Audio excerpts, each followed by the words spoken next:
Speaking of that, Mike Boynton, who we've kind of had his back. Of course, he got the raw deal with the NCAA. Everyone was mad at X, Y, and Z program, so they went ahead and put Oklahoma State on probation. So the Tulsa World had a story about Oklahoma State basketball as they've been floundering. They're not having a good year this year. They're 2-9. Bill Haston was the one that had written an article in the Tulsa World. Boynton contacted the Tulsa World, and here are some of the quotes from him. For everyone who wants me to be fired, that's fine. They can say your performance is not very good, your expected level, etc. They are well within their right to say that. They can hire Billy Donovan or Phil Jackson or the coach at Langston or whoever. But Oklahoma State's success in the Big 12 Conference will be difficult to achieve unless there is a strengthening commitment to name, image, and likeness resources for Cowboy basketball. He went on to say this as well. You're watching a lot of sports. You've watched a lot of sports. The teams with the better players, they're usually the ones who usually win. It's a simple rule of thumb. This is about talent acquisition and also retention. Boynton went on to say as well, I'm coming up on the end of my 7th season as head coach. What have you heard about the possibility of any significant upgrades for the men's basketball program in 7 years? And then finally, from Mike Boynton, listen to what he says here. I think most people are unwilling to accept that it's very different. I have never in 10 years, in my 19 years, had an issue with recruiting good players. He had Cade Cunningham, by the way. Ever. I've never had any kind of issue with building good relationships with kids and their families and getting kids buying into a vision. And then this thing at the end with the Big 12, without naming specific schools, I'll tell you what I know. There are at least 6 programs operating above $2 million in the Big 12 when it comes to their rosters. Yeah. And they're not doing, apparently, much of anything, facilities and or NIL. Now that he's fighting for his job, and he might have just cut himself right there with what he's talking about, because if you're the AD at Oklahoma State, you're like, Weiberg, you're like, okay, all right.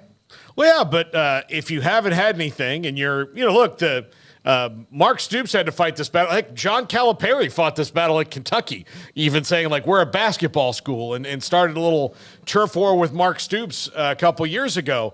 But, yeah, Mike Boynton, look, if he hasn't gotten the stuff, if he's gotten something that he's leaving out, I'm sure they could say, like, well, we did this for you.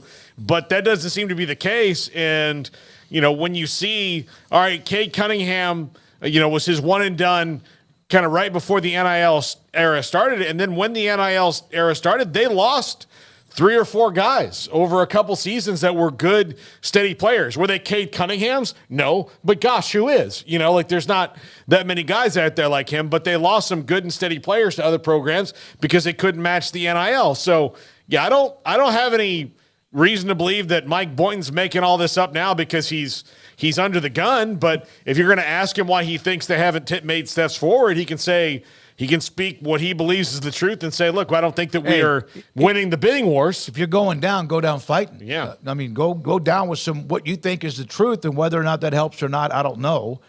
How did they get Cade Cunningham?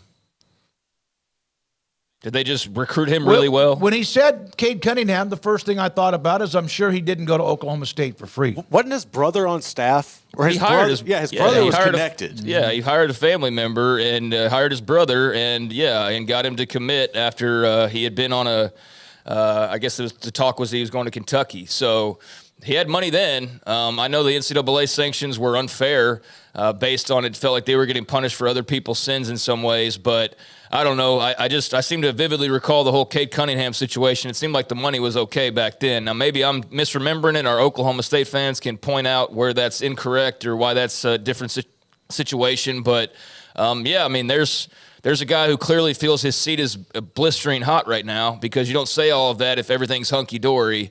But there's a lot of passing the buck there as well. Of like, oh, well, everything's fine here. You guys just aren't giving me enough money to go pay players is basically the message, right?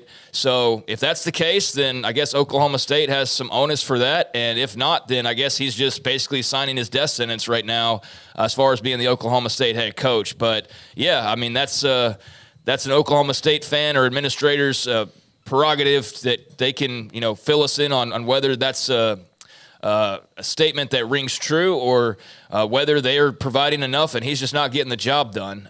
But yeah, that's a lot of words and a lot of reasons as to why it's not working out, and I'm interested to hear how those have been received. Well, we've always liked him, but they're not good. They're 2-9, and they get hit with the NCAA. I always thought they were pretty feisty, but they're worn down. No question right now, and most likely not going to be a part of the NCAA tournament unless they win the Big 12 tournament and or an NIT.